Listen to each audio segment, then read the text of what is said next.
Welcome, intellectuals, to another episode of Todd's Two Cents. And in today's episode, I'm joined by Mike Nachshen, president and owner of Fortis Strategic Communications. And today we'll break down how communications should be used as a shaping function and not a supporting function. Mike has spent over 25 years working in high stakes and highly regulated environments, including executive level communications, leadership, inside a Fortune 50 aerospace and defense company. Through Fortis, he works with companies across the GovCon ecosystem, from startups to established players, and helping them win business by shaping how they are understood by customers before and during the acquisition process.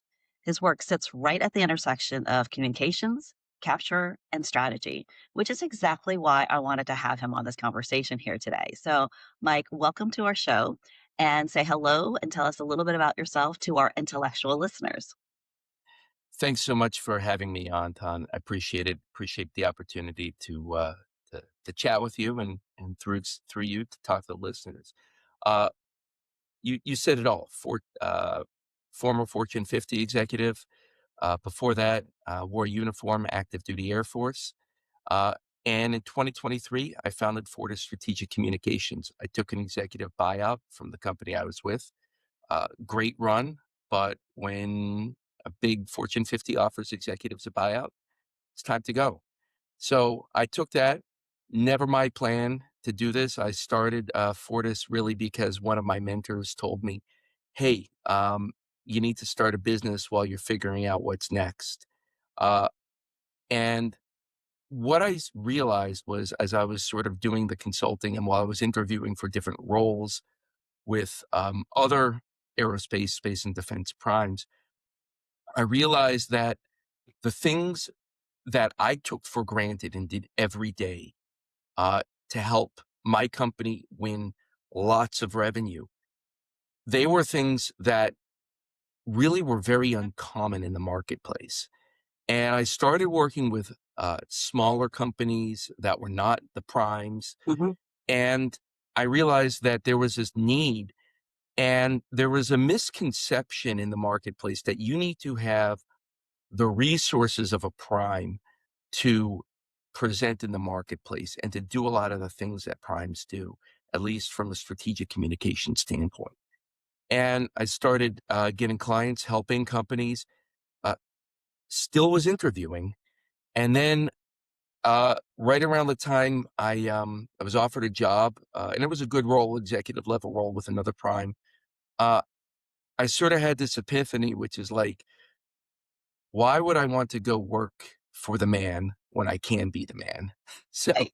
and it was just like, wait, I don't need a job. I have one because I've been working harder Yeah. and doing like it, but it just felt very impactful, and I really enjoy working with those companies across the spectrum and helping them win business and navigate this wild, wacky, challenging environment that we call GovCon. Yeah, I think your story is so similar to one of like my story and other people who do consulting, like how we do it.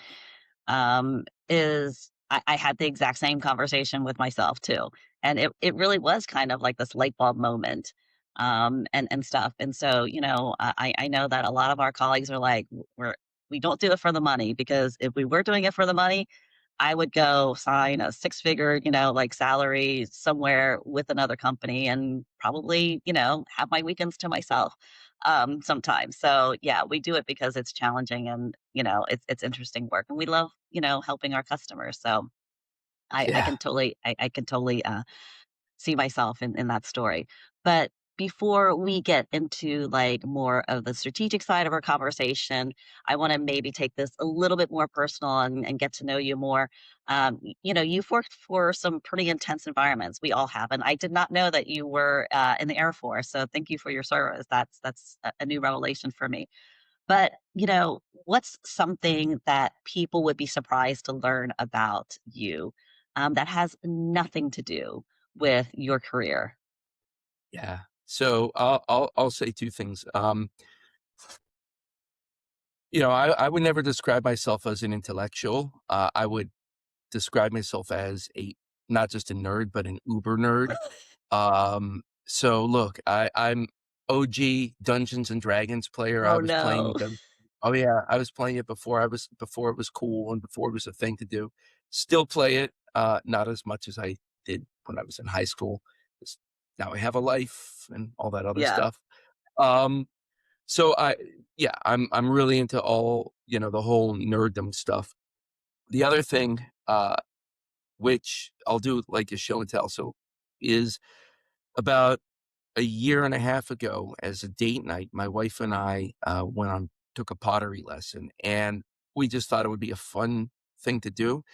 But I've been taking lessons, and I'm sort of addicted to it. Oh So my goodness. uh, I'll I'll just show and tell, like Look at you know you. we yeah. So it's those are some of the earlier things. I've made better things, which now are like Yeah. gifts for friends and all that kind of stuff. So it's a lot of fun, and it's I I love, one of the things I enjoy about that is you know the, the nerdy board game stuff. You're using just a different part of your brain, and Yeah. you're really immersed and not thinking about it.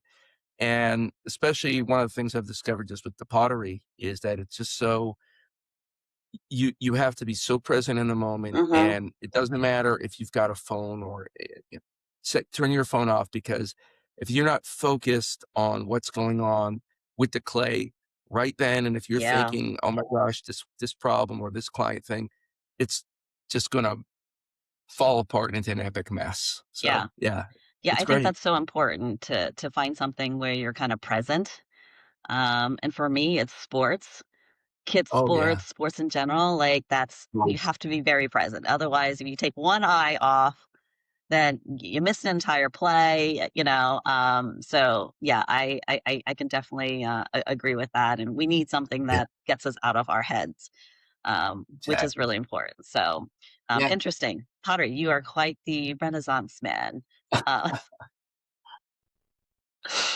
yeah.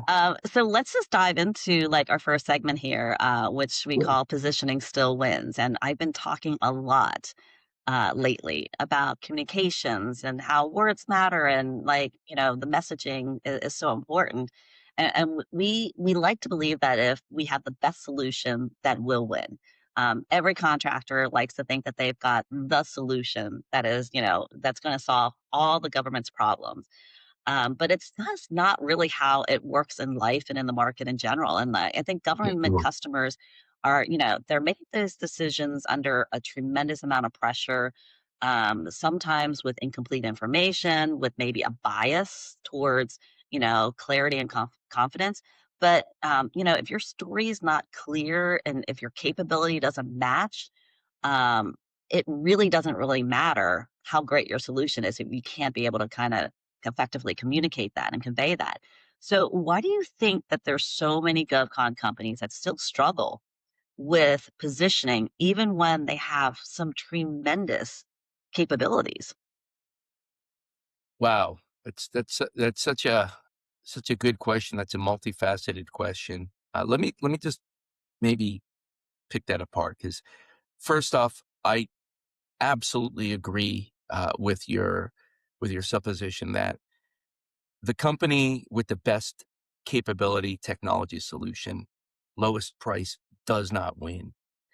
It is the company that positions itself best. And I'm not gonna name names, but you can just look around you, and you see that happening each and every day.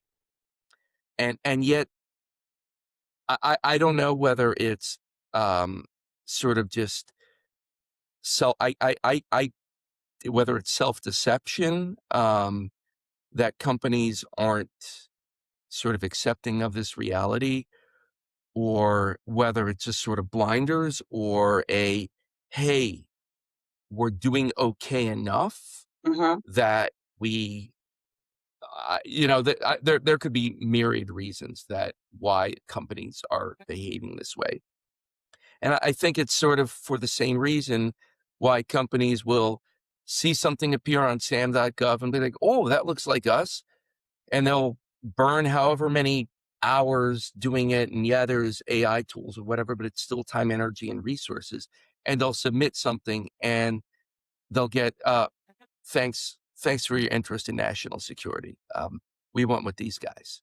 And these guys are the companies that, even though it looks like this was written for your company, it wasn't. It was Yeah. really written for this company, which shaped the requirement. So it's, look, I think why companies struggle is positioning is hard. Hard. Yeah. It's hard. I'll say two things. One, it's really hard. Two, it's squishy. Um, Three, it's companies like talking about themselves. And so when they do position, they position about themselves. And not the customer. Positioning isn't about you. Yeah. It's about the customer. It's about the customer. And you're not the hero of the story, your customer is. And going back to my nerddom, your customer is the one going out to slay the dragon. Well, guess what? You write that story, and then you also say, and then they slayed the dragon with the magic sword, which my company Yeah. provides. That's how you tell a winning story. That's how you position yourself, not saying, we go out, we make the best, blah, blah, blah, blah, blah, blah, blah, blah, blah. Okay, that's so there's a lot of struggling with that. And that you sort of see that in a lot of the ways the companies position themselves. I call it the so what factor, and so you're Yeah. totally right, and it's very similar to running political campaigns. So like in my 20s, I ran political campaigns for Oh, wow. fun. That was my Dungeons and Dragons, right? So like I was slaying our components, like left and right. But the thing that really kind of teaches you about that is it's not about the candidate. It's about the electorate. It's about, are you addressing their concerns? Are you taking the time to understand what they're concerned about? And I would probably say that, like at the start of this segment, I kind of had an assumption as to like what I think the answer was, and I think part of that is entirely um, bravado. There's a huge amount of hubris that goes into, like these proposals that we are the best. No one is going to be better than us, and that, like our shit doesn't stink, like type of like perspective. And I'm like, yeah, no, you're not telling me anything that I haven't seen before or I haven't heard before. It's just, like you said, the successful ones are the ones who are able to really kind of show the customer why, if they were to adopt your approach or your solution or your product, that they're ultimately going to be successful and accomplish their mission and their goals. But they have to be able to kind of see them. But are there signs? Are there early signs that a company is being misunderstood by the customer? Um, even if they're thinking that they're telling their story really well, like, are there some key signs that a GovCon should be aware of? Yeah, I mean, look, I think some of it depends just on the nature of the capture that you're going after, and is there engagement with the customer? Um, in one of those situations where you're really not having a lot of engagement with the customer, there are absolutely some things you can do to sort of get a gut check on things. Some of it goes back to what you were talking about, this internal audit. Am I talking about myself, or am I talking about the customer and their problems? Because that's why ultimately the government buys something, whether it's a product or a service or whatever. There is a problem that they need to solve. So if you're talking about you, that's Yeah. issue number one. One of the other things, and again, it just depends, there are absolutely signals. If you can talk to the customer, that's always the best, right? Just have the conversation. Is what you're saying resonating with the customer? Um, Part of it too is listening to what the customer is saying, even if they're not talking directly to you. I'll share a story, and I'm not going to go into a lot of details, but I'll change a few details just to protect folks. Protect I remember the guilty.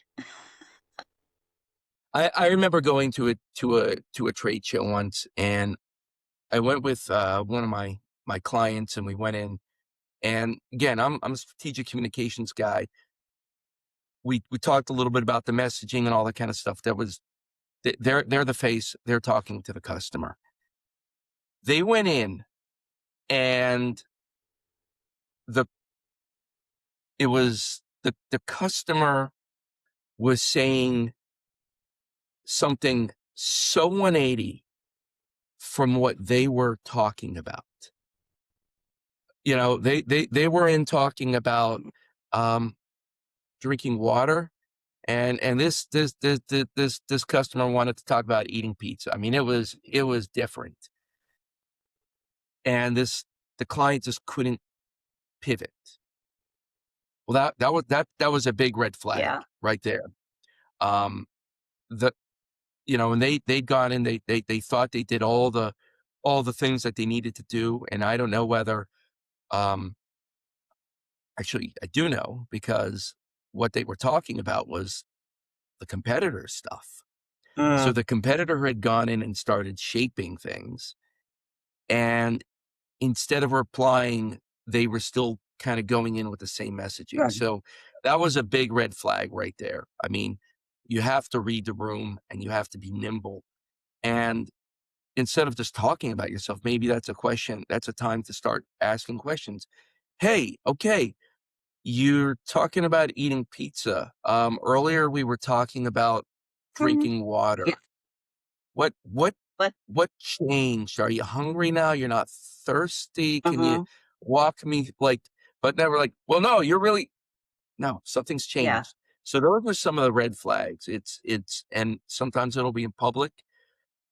I do think there will be, even if you can't have that engagement, there will be those indications and warnings, whether it's at industry days, at forums, in the trade press, on socials. You'll see little things, and it's really a question of reading the tea leaves. Yeah, exactly. Um, and and I think this is a really good segue into our next segment about like shaping, before the RFP. And we've been talking about this, like all along. It's shaping isn't one activity that happens once. It's a very continual, gradual, nuanced, type of activity. And I think a lot of what we're talking about where companies get it wrong is they're not reading the room. They're not, constantly pulsing the customer, the environment, especially under this administration.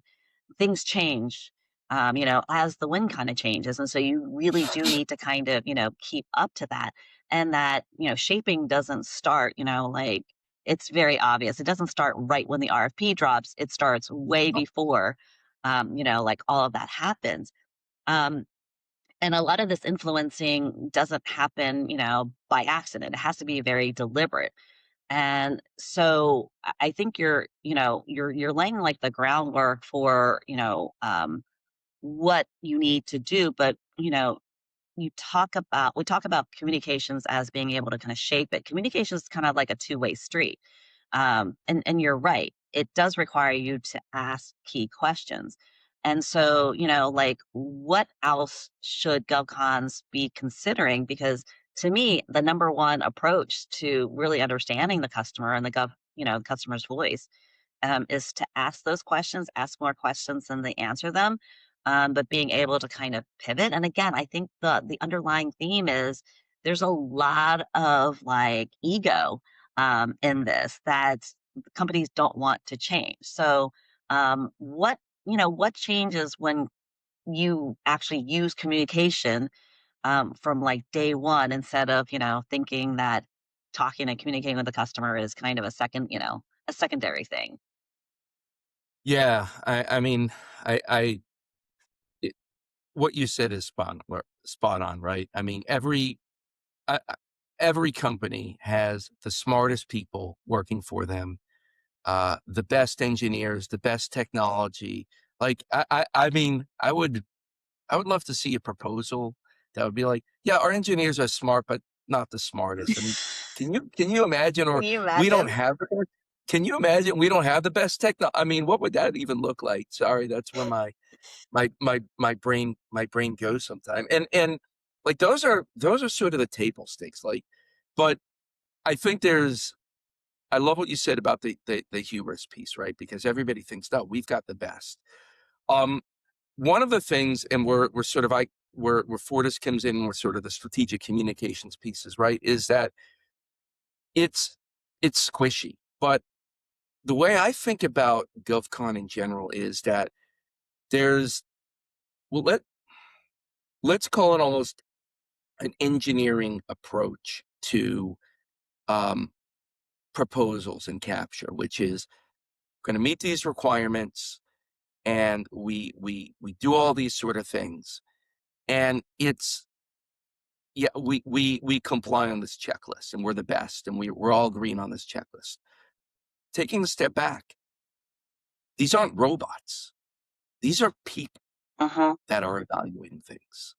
And yes, there's there's a default, there's all these different policies and procedures, but it is a human interpreting them.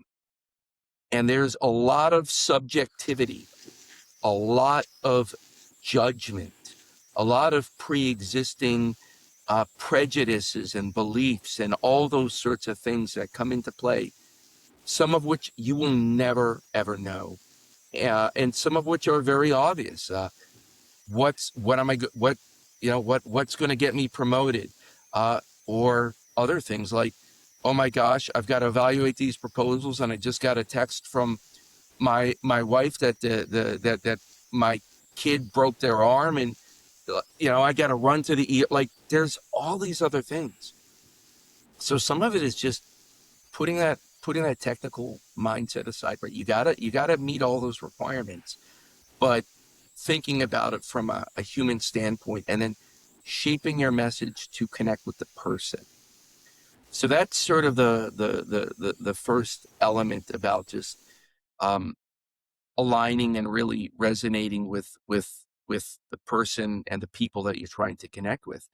And then when you think about the shaping and how that goes in, it's how are you developing messaging on the front end, right? Because we talked about when that proposal hits the streets, man, if that is when you start shaping, Yeah. lost, lost. So help the customer understand what they need. And it's not just participating in the industry days.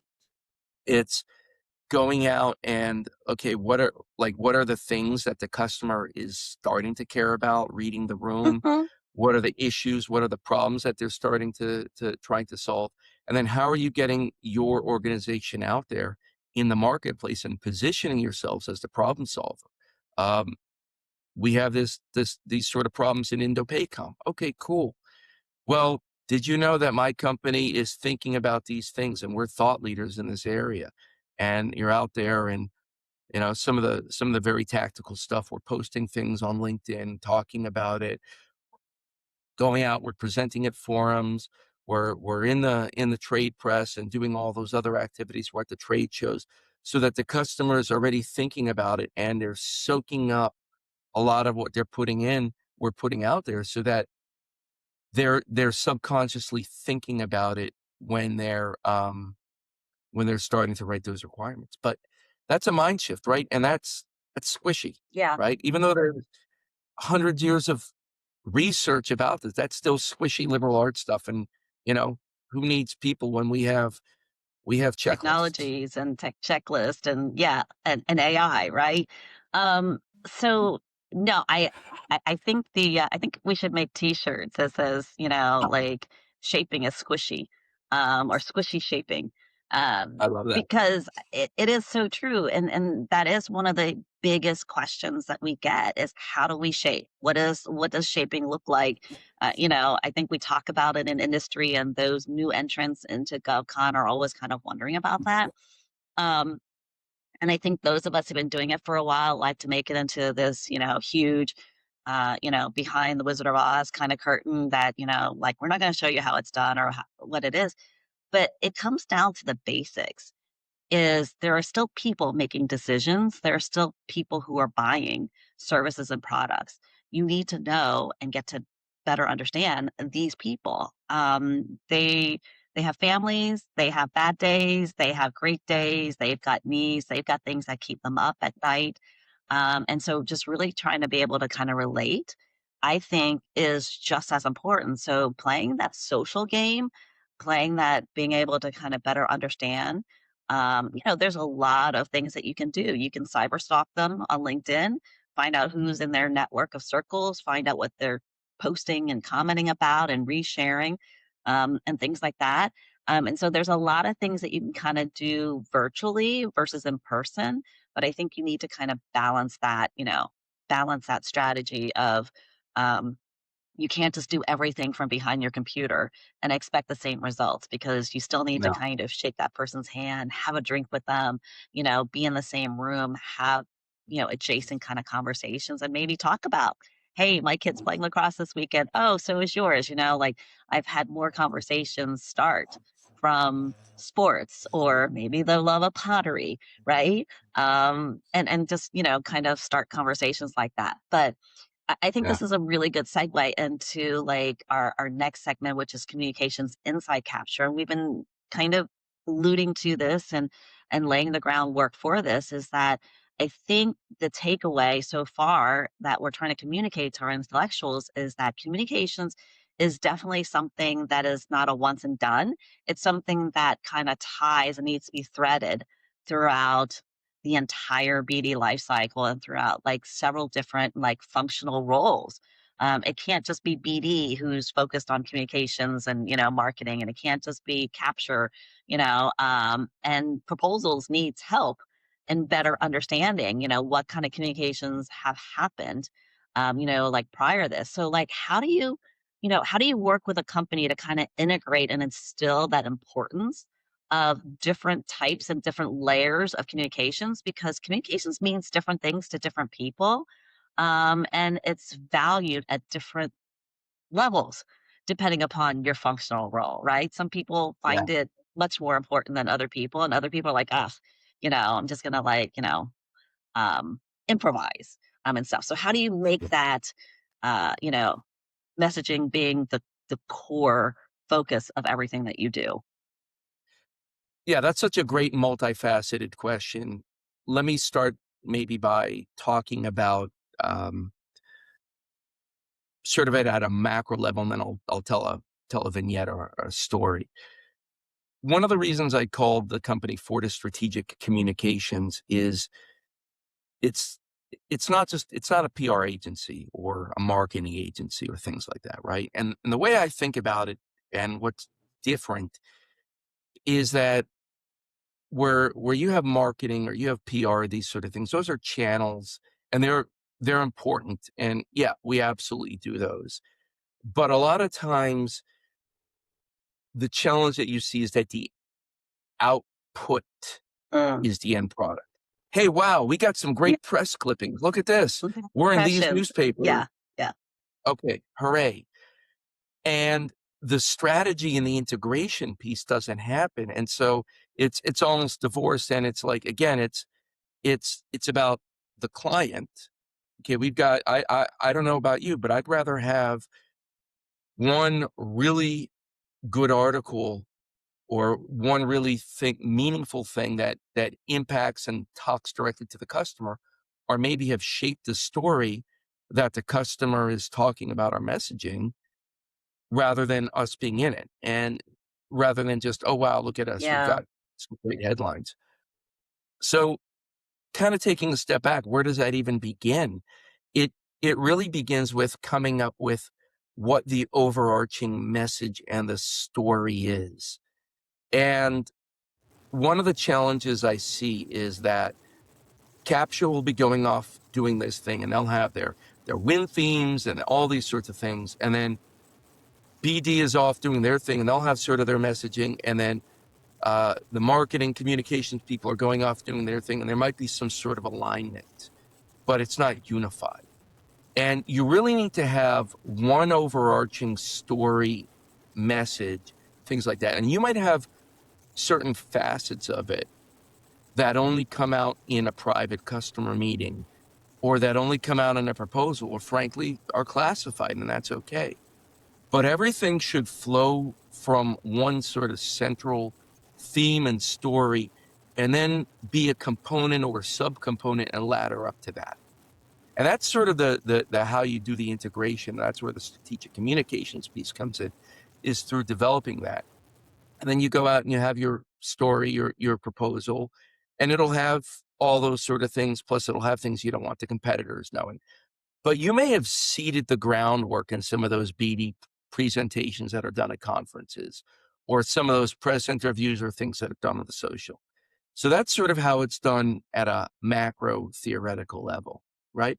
So let's talk about what this looks like in practice. And again, Yeah, I'm going to change the names to and fudge some of the details to protect guilty. the guilty. Yeah.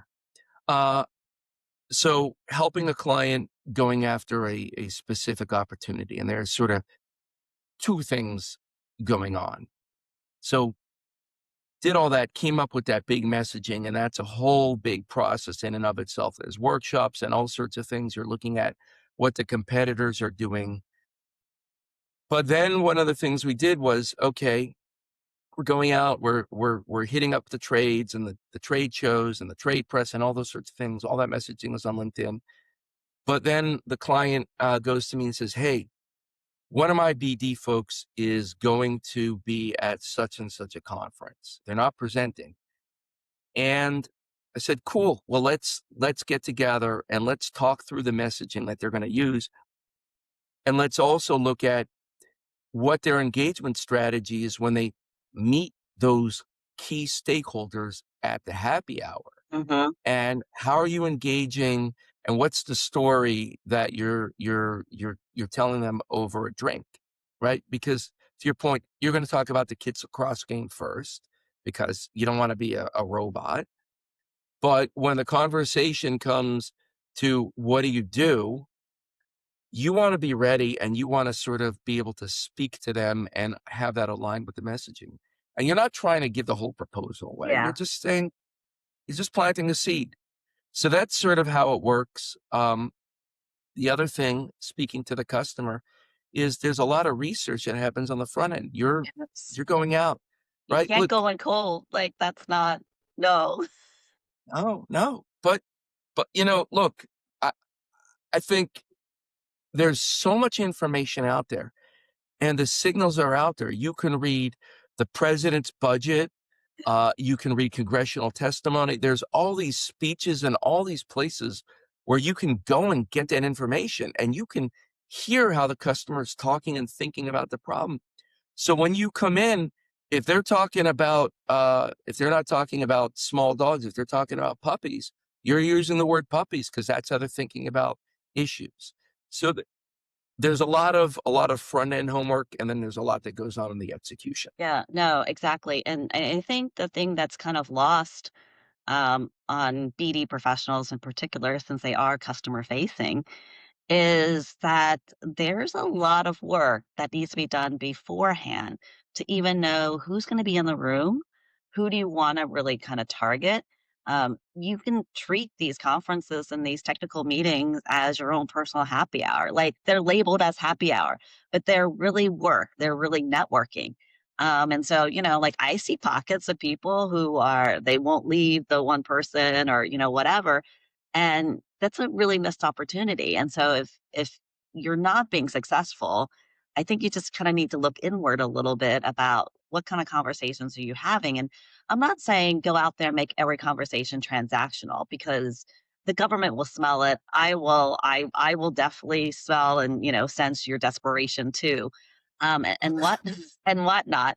But that's the reason why you practice, right? You have to go out and exercise that conversation muscle and be able to kind of work on things. And I think it is really a challenge because we coach a lot of our companies and our executives on how to network and how to do these events effectively.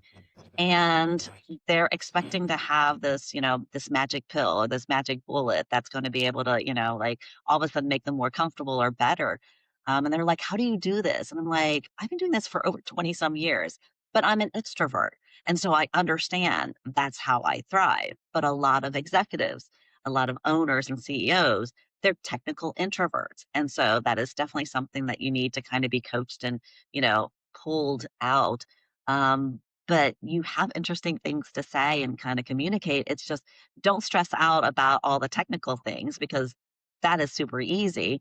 It's the softer skills. It's the, like the conversations starters that I think usually kind of trip people up. And I always say, if you haven't, a challenge with that, just start off by asking a question. Have 3 questions that you're always going to kind of ask people, right? Like, what are you looking to get out of this event here today? Or how do you, how did you like that last speaker? Or, different things like that to kind of get them to kind of talk about themselves and then integrate into a more topic that you are more comfortable with. Yeah, I agree. Look, networking is a skill. It can be taught, it can be practiced, it should be. And the only way you do it is by getting better. And one of the things to think about, I'll tell the clients 2 things because that's not what I primarily do coaching in or anything like that. But that was sort of an opportunity that came up. But first off, I'm like, look, I'm not going to teach you how to be human. Like you've been practicing that for however many years. You've You've managed got to this. survive. Yeah.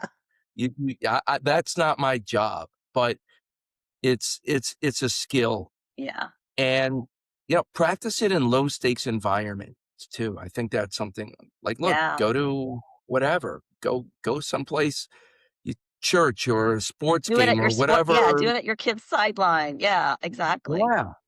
Like, yeah, and don't be weird about it too, right? Like, like, "Hi, what do you do?" I'm watching my kid's soccer game." Like, "Okay." Yeah, I mean, there's the Yeah. I mean, just be in the moment, but again, you do have it's uncomfortable, and I think a lot of people, and I will put myself in that category too, right? It's it's not natural and you have to get out of your comfort zone. And for me, especially, like it was a skill that I don't think I even really started learning, like certainly not in the military. They don't teach you that Yeah. stuff in the military.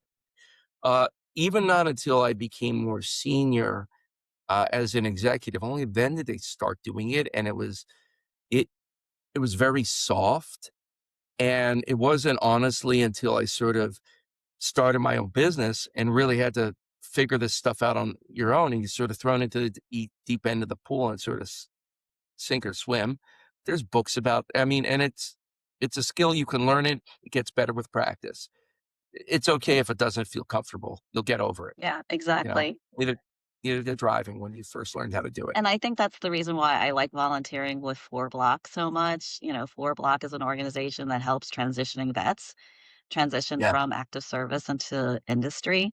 And I find that the biggest questions and the most common topics are basic, soft, squishy skills type of, conversations and things that they should know how to go into an interview, how to have a conversation, how to negotiate certain things. And it's never, how are you going to interview and answer a certain technical question during an interview? It's the other things that are always kind of trippy. But let's move to our next segment, which is reputation, risk, and pressure. Um, and I think our conversation is kind of building up to this because, like GovCon is high stakes. And GovCon companies operate under, like environments where scrutiny is constant and it can be brutal. Hmm. Scrutiny from your customer, scrutiny from your competitors, Hmm. there's regulatory pressures. You've got this public visibility. I know that I love doing competitive intel and gathering, and so I'm always looking for vulnerabilities, from our competitors for our customers. And your customers are kind of watching you. In this day and age of post COVID, and we're so online on Teams, on LinkedIn, and all these other channels that anything you say and do is being scrutinized and watched, like all the time. And once you put it out there in that public stratosphere, you can't take it back.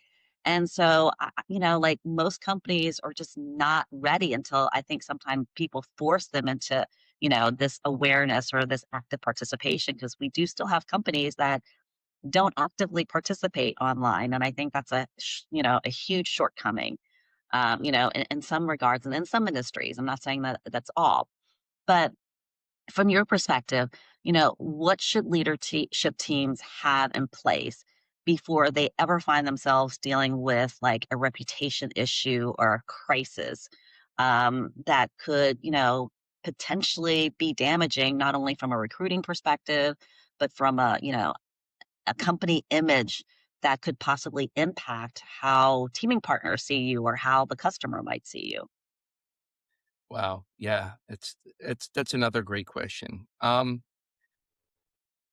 me answer that, but I also want to just talk briefly about the competitive intel, because one of the things that I find fascinating, Fortis, we're not a competitive intel collection organization, right? We're strategic communications.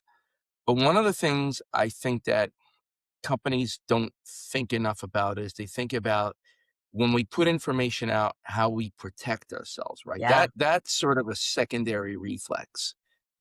But this is a little bit of a, to me, this is a little bit of a judo move. And one of the things I'll do is like, okay, say, your competitors are reading this. How do we use this to our advantage?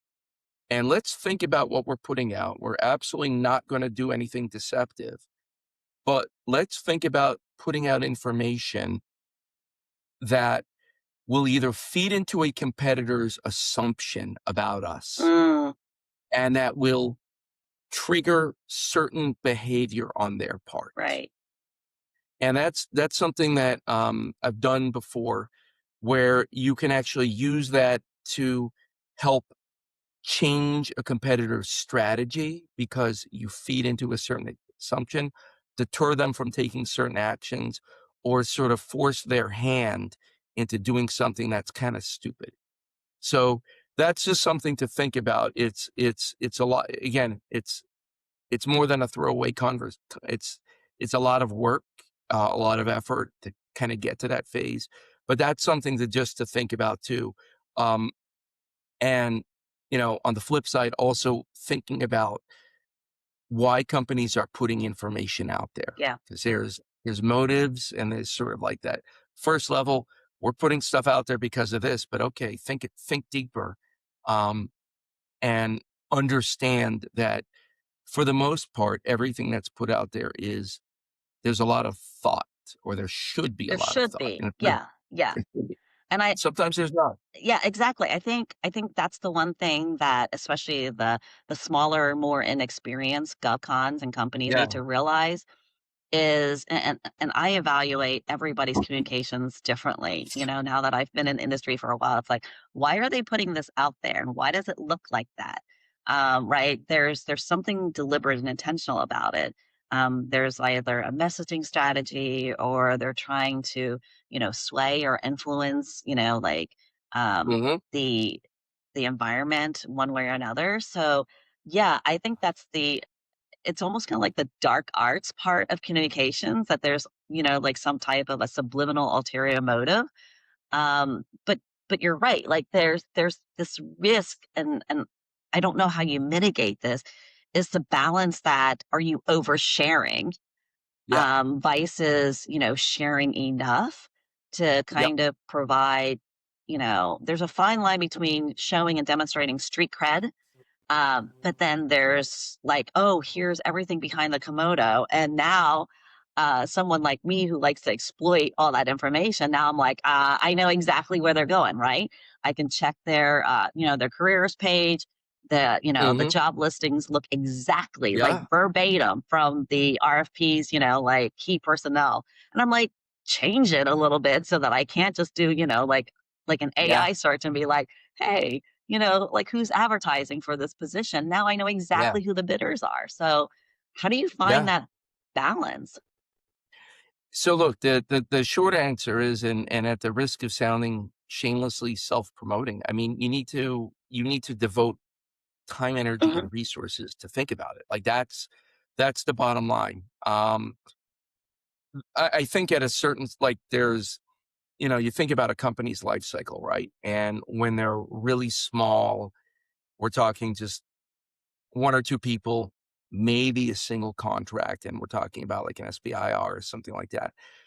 Uh, Honestly, spending money on somebody like me, that's not a good use of resources, and that's something I will tell prospects like, You're not Don't ready for waste your." me. Yeah, exactly. Yeah, Mhm. I'll take your money, but if I were you, I would spend it on Yeah. all these 20 other things. Where I sort of see that is though, when you're at that stage where you really need to grow, you're not just chasing SBIRs, you're starting to go after some competitive things, and there's revenue coming in.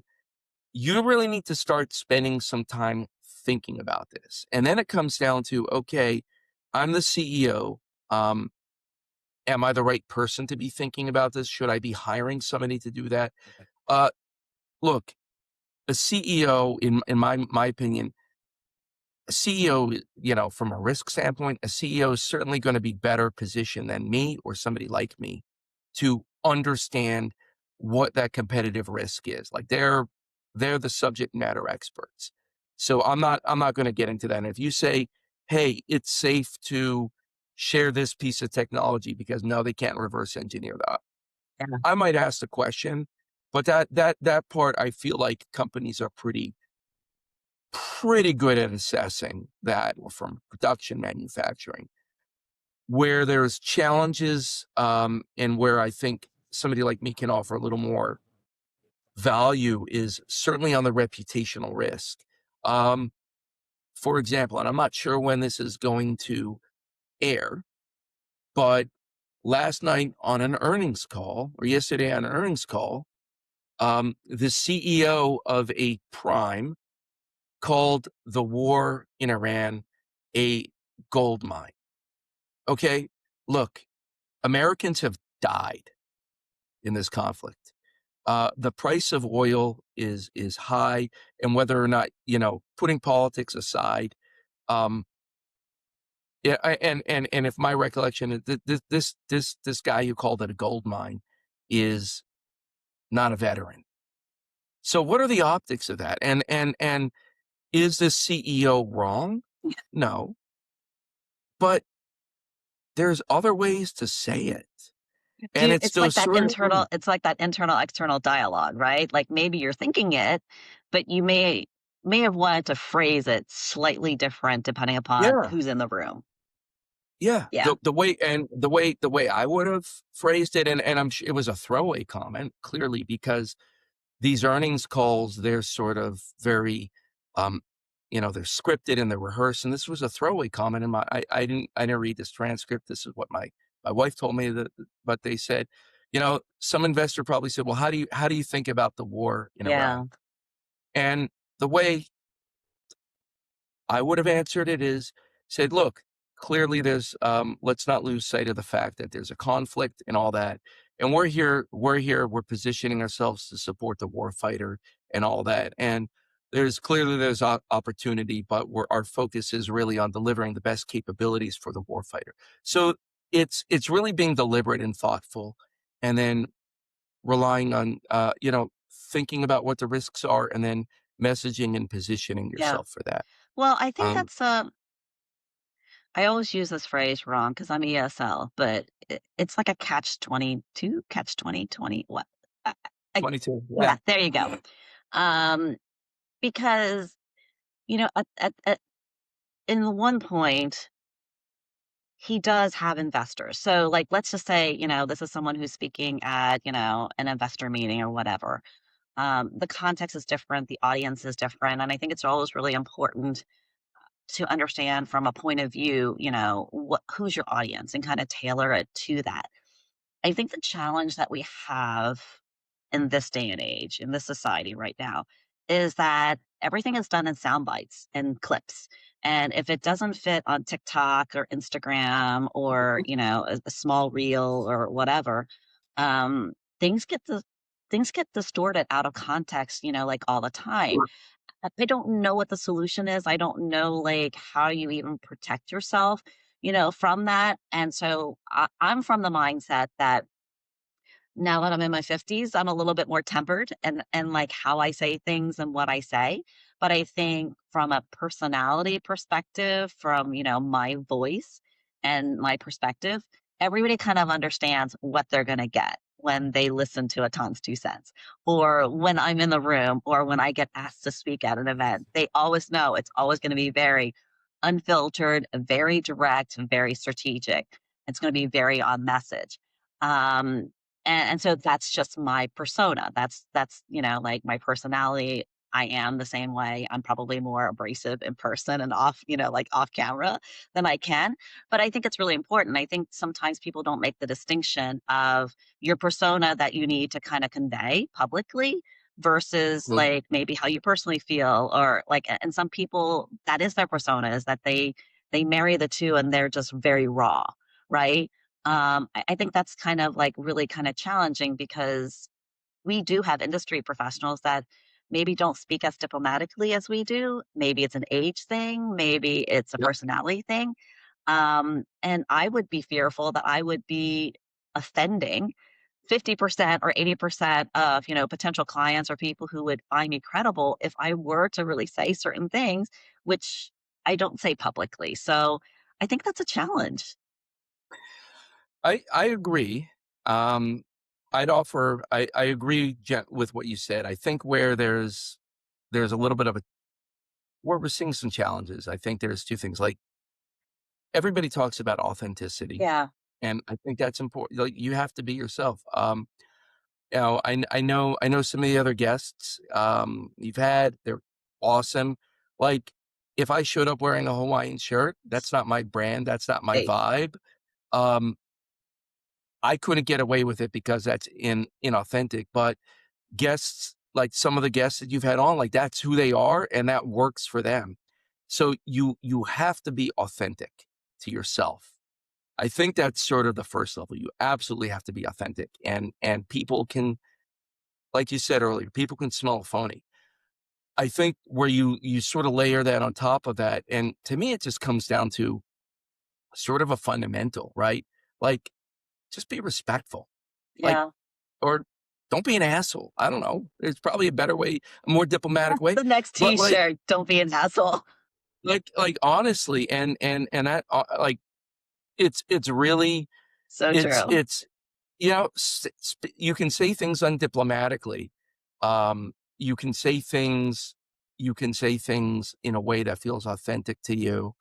Um, you can dress and express yourself, but just don't be a jerk. Like it's kind of common sense. I don't know. It's stuff it's stuff we learned in kindergarten and just go back to those fundamentals. Like that's the bottom line. To me but it's sort of, you don't have to be diplomatic or polished. Say things the way you're going to say them. There's probably more diplomatic way I could say don't be an asshole, but It would not be as effective. So, right. there you go. I that's mic drop moment right there.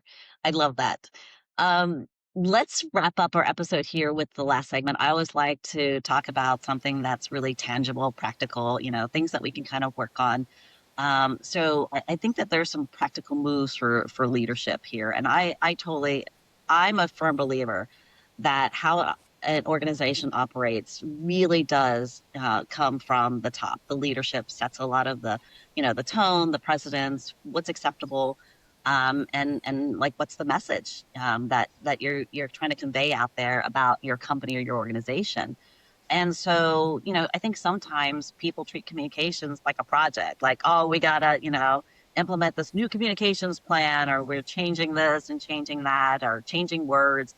And I think those are needed, at certain times, but I think it's something that is evolutionary that needs to kind of constantly be happening instead of when a crisis happens or when, like, that's usually when everything gets an attention, right? Like shit hit the fan. Now all of a sudden, now we've got to respond to that. But for our listeners, our intellectuals, for our executives listening here today, what are a couple of things that you think that they could start doing this year, this quarter, to use communications more strategically and effectively? Yeah. Well, the obvious answer, of course, is to, hire Fortis or, not one of I our think that's competitors, but fantastic. that's no, but, joking aside, I think there's a few things. One, I'd say it's some of it is a mindset approach, right? Where I think that there's this belief in some circles that communications is sort of an afterthought, or it's let's put a bow Mhm. on this. Um, I'd challenge that assumption, and I'd say that should be part of the front end, right? Like that is if you even think about the word, right? It's literally how we humans operate. Like that's what differentiates us from the animals. Like that's one of those very fundamental things, our ability to interact and connect with each other.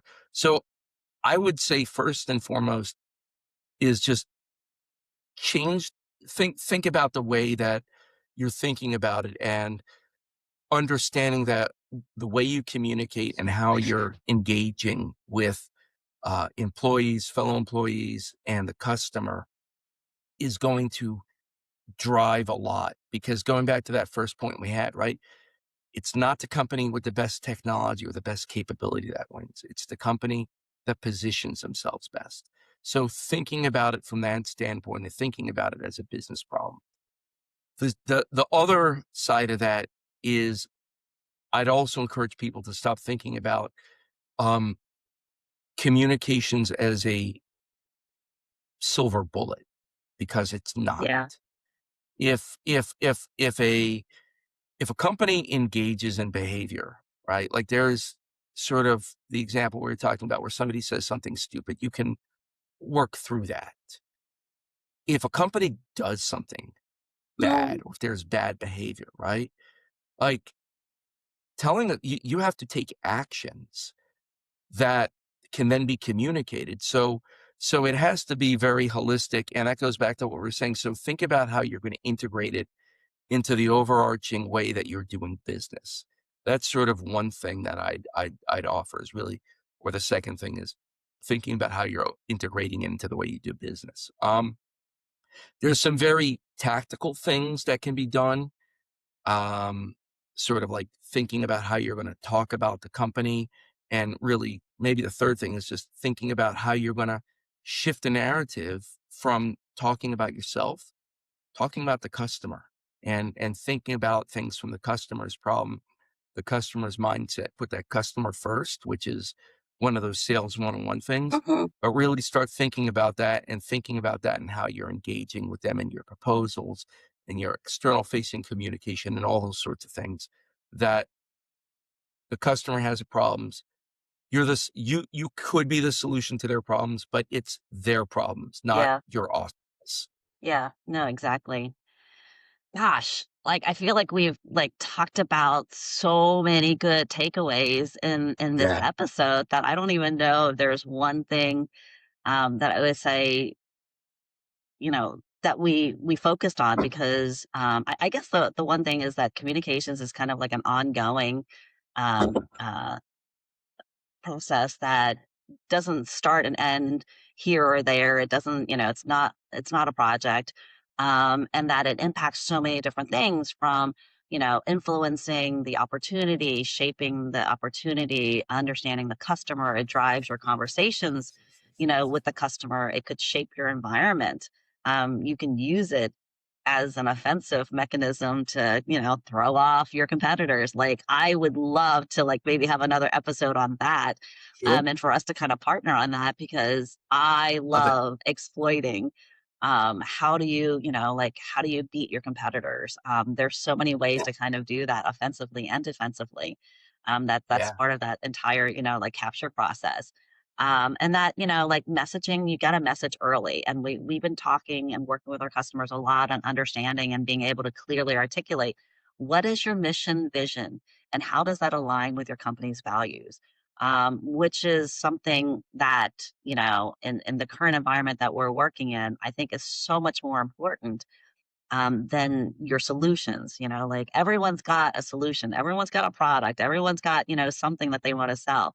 But if you can't articulate that, or at least get your customer to listen to you on that, then you can be the smartest and, like the smartest person in the room or whatever. But if it doesn't pass that, so what?